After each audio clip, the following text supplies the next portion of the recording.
நான் உறுதியுடன் இருக்கின்றேன். ஜனாதிபதி கோட்டபாய வெளியிட்டுள்ள அறிவிப்பு. அர்ஜுன மகேந்திரன் விரைவில் கைது, அடித்து கூறும் நீதியமைச்சர். முழுமையான கட்டுப்பாட்டுக்குள் சிறைச்சாலை பாதுகாப்பும் தீவிரம். இலங்கையில் மீண்டும் அபாயம், மருத்துவ அதிகாரிகள் சங்கம் எச்சரிக்கை. மஹிந்தவின் 1000 ரூபாய் போலியானது, போட்டுடைத்தார் திகாம்பரம். இபிடிபியுடன் இணைந்து வரவு செலவு திட்டத்தை தோற்கடித்த அகில இலங்கை தமிழ் காங்கிரஸ். ஒதியமலை படுகொலையின் 36ஆம் நாள் நினைவேந்தல் இன்று. உடன் நிறுத்த வேண்டும், ட்ரம்புக்கு எதிராக பலத்த கண்டனம். கொரோனா தடுப்பூசிக்கு அனுமதி. உலகின் முதல் நாடாக பதிவானது இங்கிலாந்து.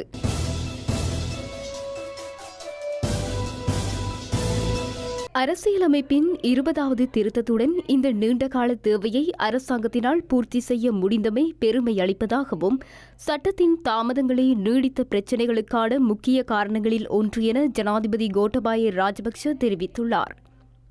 உயர் நீதிமன்றத்திற்கு 6 புதிய நீதிபதிகள், மேன்முறையீட்டு நீதிமன்றத்திற்கு புதிய தலைவர், மேன்முறையீட்டு நீதிமன்றத்தின் 14 புதிய நீதிபதிகள் ஆகியோர் நேற்று ஜனாதிபதியால் நியமிக்கப்பட்டனர்.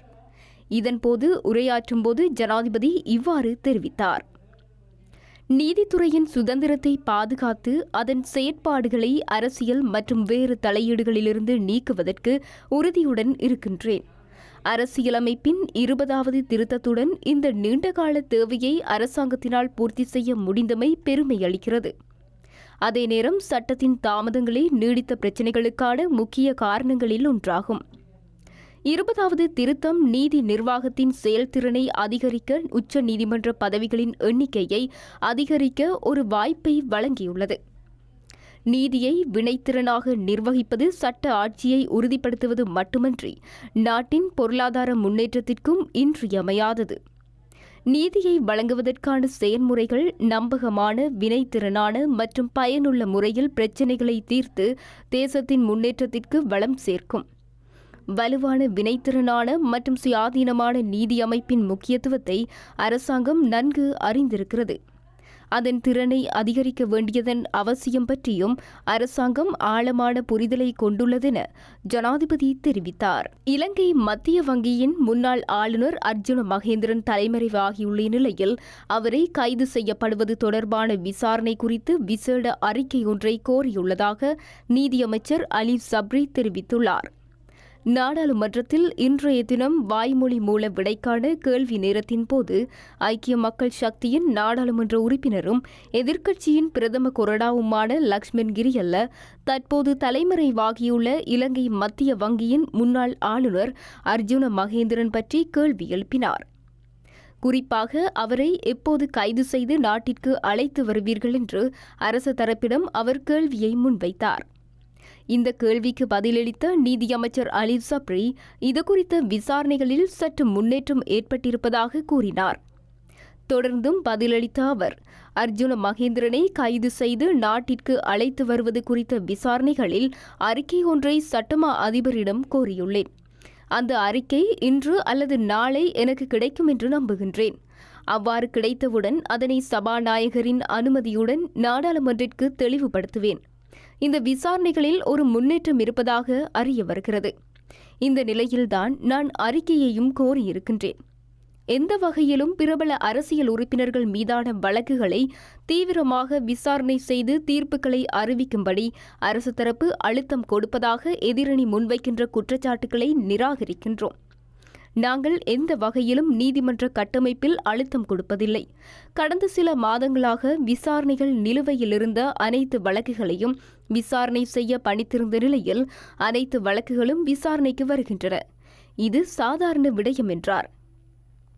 எவ்வாறாயினும் 2015ஆம் ஆண்டு பிப்ரவரி மாதம் இடம்பெற்றதாக கூறப்படும் இலங்கை மத்திய வங்கி பிணை முறி மோசடி வழக்கில் வங்கியின் முன்னாள் ஆளுநரான அர்ஜுன மகேந்திரன் நாட்டிலிருந்து வெளியேறிய நிலையில் கடந்த சில வருடங்களாக அவரை கைது செய்வதற்கான முயற்சிகளில் ஸ்ரீலங்கா அரசாங்கம் ஈடுபட்டு வருகின்றமை குறிப்பிடத்தக்கது.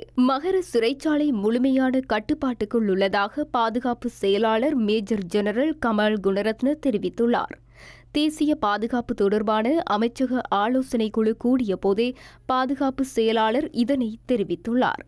இதன்போது கருத்து வெளியிட்டுள்ள அவர், மகர சிறை கைதிகளுக்கோ சிறைச்சாலை அதிகாரிகளுக்கோ எந்தவித பாதிப்புகளும் ஏற்படாத வகையில் போலீசாரும் போலீஸ் விசேட அதிரடி படையினரும் சிறைச்சாலை அதிகாரிகளுடன் இணைந்து நிலையை வெற்றிகரமாக கட்டுப்பாட்டுக்குள் கொண்டு வந்துள்ளனர். சிறைச்சாலையின் நிர்வாகம் சிறைச்சாலை அதிகாரிகளிடம் கையளிக்கப்பட்டுள்ளது என்றார். இதேவேளை கடந்த 29ஆம் தேதி மகர சிறைச்சாலை கைதிகள் சிலருக்கு இடையில் அமைதியின்மை ஏற்பட்டதை தொடர்ந்து ஏற்பட்ட மோதலில் 11 கைதிகள் உயிரிழந்தனர். அத்துடன் 106 கைதிகளும் சிறைச்சாலை அதிகாரிகள் இருவரும் காயமடைந்த நிலையில் வைத்தியசாலைகளில் அனுமதிக்கப்பட்டுள்ளனர். இவர்களில் 81 பேர் தொடர்ந்தும் வைத்தியசாலையில் சிகிச்சை பெற்று வருகின்றமை குறிப்பிடத்தக்கது. சுகாதார அமைச்சின் கவனஈனமான செயற்பாட்டினால் இலங்கையில் மீண்டும் கொரோனா தொற்று தீவிரமாக சமூகத்தினரிடையே பரவலாம் என அரசு மருத்துவ அதிகாரிகள் சங்கத்தின் பணிப்பாளர் மருத்துவர் ஹரிதா அலுத்கே தெரிவித்துள்ளார். கொழும்பில் இன்றைய தினம் நடைபெற்ற ஊடகவியலாளர் சந்திப்பில் கலந்து கொண்டு கருத்து தெரிவிக்கும் போதே அவர் இதனை தெரிவித்தார். இதன்போது பேசிய அவர், கடந்த 2 வாரங்களில் மேலும் பல மாவட்டங்களில் கொரோனா தொற்று படர்ந்துள்ளது. மேல் மாகாணத்தை தவிர்த்து ரத்னபுரி மாவட்டத்திலும் அச்சுறுத்தல் அதிகரித்துள்ளது. கொழும்பு மாவட்டத்தில் தொற்று பரவல் குறைந்துவிட்டதாக சொல்ல முடியாது. இந்த நிலையிலும் சுகாதார அமைச்சினால் முன்னெடுக்கப்படுகின்ற PCR பரிசோதனைகளின் எண்ணிக்கை குறைந்துள்ளது. தினமும் 12,000 பரிசோதனைகளை செய்ய முடியும் என்ற போதிலும் 7,000 பரிசோதனைகளே மேற்கொள்ளப்பட்டுள்ளமை கவலைக்குரியதாகும். இந்த குறைந்த செயற்பாட்டினால் நாட்டில் மீண்டும் தொற்று அபாயம் அதிகரிக்கும். மீண்டும் திவிலப்பிட்டிய பிரதேசத்தில் நேற்றைய தினம் 35 கொரோனா நோயாளர்கள் அடையாளம் காணப்பட்டுள்ளனர். கம்பஹா மாவட்டத்தில் இன்னும் தொற்று உள்ளது. கண்டறியப்படாத பரிசோதனைக்கு உட்படுத்தப்படாதவர்கள் பலரும் இருக்கின்றனர். ஆகவே ஏனைய பிரதேசங்களிலும் எழுமாற்றான பரிசோதனைகளை அரசாங்கம் நடத்த வேண்டும். இதுவரைக்கும் நாடு முழுவதிலும் 4% கொரோனா பரிசோதனையே நடத்தப்பட்டிருக்கிறது. அதேபோல சிறைச்சாலைகளில் இன்று கொரோனா தொற்று வேகமாக பரவியிருக்கின்றது.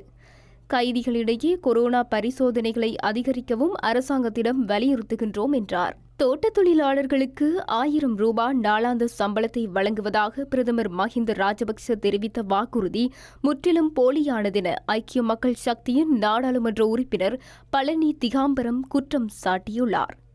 நாடாளுமன்றத்தில் இன்று உரையாற்றிய போது அவர் இந்த குற்றச்சாட்டை முன்வைத்தார். தொடர்ந்தும் பேசிய அவர், வரவு செலவு திட்டத்தில் 1000 ரூபாவை பிரதமர் அறிவித்திருந்தாலும் அதற்கடுத்த தினமே தோட்ட முதலாளிமார் சம்மேளனமூடாக சந்திப்பை நடத்தி அதனை நிராகரித்துவிட்டது. 1000 ரூபாய் சம்பள அதிகரிப்பு வாக்குறுதி என்பது உண்மை என்று தொழிலாளர்கள் ஏற்றுக்கொண்டிருந்தால் அன்றே அவர்கள் பட்டாசு கொளுத்தி ஆரவாரம் செய்திருப்பார்கள். ஆனால் அவர்கள் அதனை செய்யவில்லை. கடந்த அரசாங்கத்தினால் மலைநாட்டு வீடமைப்பு அமைச்சராக இருந்தபோது என்னால் நிர்மாணிக்கப்பட்ட வீடுகளில் பலதும் முழுமைப்படுத்தப்படாமல் இருக்கிறது. இதனை அரசாங்கம் முழுமைப்படுத்த நடவடிக்கை எடுக்க வேண்டும். அத்துடன் கொழும்பு உட்பட கொரோனா தொற்று அபாய பிரதேசங்களிலிருந்து மலையகத்திற்கு திரும்புவோர் குறித்து அரசாங்கம் அதிக கவனம் செலுத்த வேண்டும் என்றார். யாழ் மாநகர சபையின் 2021ஆம் ஆண்டுக்கான வரவு செலவு திட்டம் 5 மேலதிக வாக்குகளால் தோற்கடிக்கப்பட்டுள்ளது. தமிழ் தேசிய கூட்டமைப்பின் ஆளுகைக்குட்பட்ட யாழ் மாநகர சபையின் 2021ஆம் ஆண்டுக்கான வரவு செலவு திட்டம் இன்றைய தினம் யாழ் மாநகர முதல்வர் இமானுவேல் ஆனல்டினால் சபையில் சமர்ப்பிக்கப்பட்டது. 45 உறுப்பினர்களை கொண்ட யாழ் மாநகர சபையின் 19வது உறுப்பினர்கள் ஆதரவாகவும் 24 உறுப்பினர்கள் எதிராகவும் வாக்களித்துள்ள நிலையில் 2 உறுப்பினர்கள் சபை அமர்வில் கலந்து கொண்டிருக்கவில்லை. அந்த வகையில் இலங்கை தமிழரசு கட்சியின் 16 உறுப்பினர்களும் ஐக்கிய தேசிய கட்சி, ஸ்ரீலங்கா சுதந்திர கட்சி மற்றும் தமிழர் விடுதலை கூட்டணியின் தலா 1 உறுப்பினர் என 19 உறுப்பினர்கள் ஆதரவாக வாக்களித்துள்ளனர். அகில இலங்கை தமிழ் காங்கிரசின் 13 உறுப்பினர்களும் ஈழ மக்கள் ஜனநாயக கட்சியின் 10 உறுப்பினர்களும் மற்றும் ஸ்ரீலங்கா சுதந்திர கட்சியின் 1 உறுப்பினர் என 24 உறுப்பினர்கள் எதிராக வாக்களித்துள்ளனர். இதனால் யாழ் மாநகர சபையின் 2021ஆம் ஆண்டுக்கான வரவு செலவு திட்டம் 5 மேலதிக வாக்குகளால் தோற்கடிக்கப்பட்டுள்ளது. இந்த நிலையில் தற்போது சமர்ப்பிக்கப்பட்ட வரவு செலவு திட்டத்தை சீரமைத்து மீளவும் சபையில் சமர்ப்பிக்கப்பட வேண்டும் என்பது சட்ட ஏற்பாடாகும். வரவு செலவு திட்ட வாக்கெடுப்பு பகிரங்க வாக்கெடுப்பா அல்லது ரகசிய வாக்கெடுப்பா என சபையில் வாக்கெடுப்பு இடம்பெற்ற வேளையில் 24 உறுப்பினர்கள் பகிரங்க வாக்கெடுப்பு எனவும் 19 உறுப்பினர்கள் ரகசிய வாக்கெடுப்பெனவும் தெரிவித்துள்ளனர். இதனால் மாநகர சபையின் செயலாளரினால் வரவு செலவு திட்டம் பகிரங்க வாக்கெடுப்புக்கு விடப்பட்டிருந்தமை குறிப்பிடத்தக்கது. ஒதியமலையில் இலங்கை இராணுவத்தினால் 1984ஆம் ஆண்டு வெட்டியும் சுட்டும் படுகொலை செய்யப்பட்ட 32 பேரின் 36ஆம் ஆண்டு நினைவேந்தல் நிகழ்வு இன்று இடம்பெற்றது. முல்லைத்தீவு மாவட்டத்தின் எல்லை கிராமங்களில் ஒன்றான ஒதியமலை கிராமத்தில் இராணுவத்தினாலும் சிங்கள காடையர்களினாலும் 32 ஆண்கள் சுட்டும் வெட்டியும் கொல்லப்பட்டனர். இவர்களுக்கான நினைவேந்தல் நிகழ்வுகள் இன்று அவர்கள் படுகொலை செய்யப்பட்ட சடசமூக நிலைய வளாகத்தில் இடம்பெற்றது. அங்கு உறவுகளை நினைந்து சுடரேற்றி அஞ்சலி செலுத்தியதைத் தொடர்ந்து ஒதியமலை பிள்ளையார் கோவிலில் ஆத்மசாந்தி பூஜைகள் இடம்பெற்றது. நிகழ்வில் உயிரிழந்தவர்களின் உறவுகளுடன் முன்னாள் பாராளுமன்ற உறுப்பினர் திருமதி சாந்தி ஸ்ரீஸ்கந்த ராஜா மற்றும் முன்னாள் வடக்கு மாகாண சபை உறுப்பினர் துரைராசா ரவிகரன், புதுக்குடியிருப்பு பிரதேச சபையின் உறுப்பினர் இ சத்யசீலன் உள்ளிட்டவர்களும் கலந்து கொண்டனர். இந்த படுகொலையினை நேரில் பார்த்த கந்தசாமி அன்று நடந்த தனது துயர அனுபவத்தினை இன்று பகிர்ந்து கொண்டிருந்தமை குறிப்பிடத்தக்கது. அமெரிக்க அதிபர் டொனால்டு டிரம்ப் வன்முறையை தூண்டுவதாக குடியரசுக் கட்சியைச் சேர்ந்த ஜோர்ஜிய மாநில தேர்தல் அதிகாரி கேப்ரியல் ஸ்ட்ரேலிங் குற்றம் சாட்டியுள்ளார்.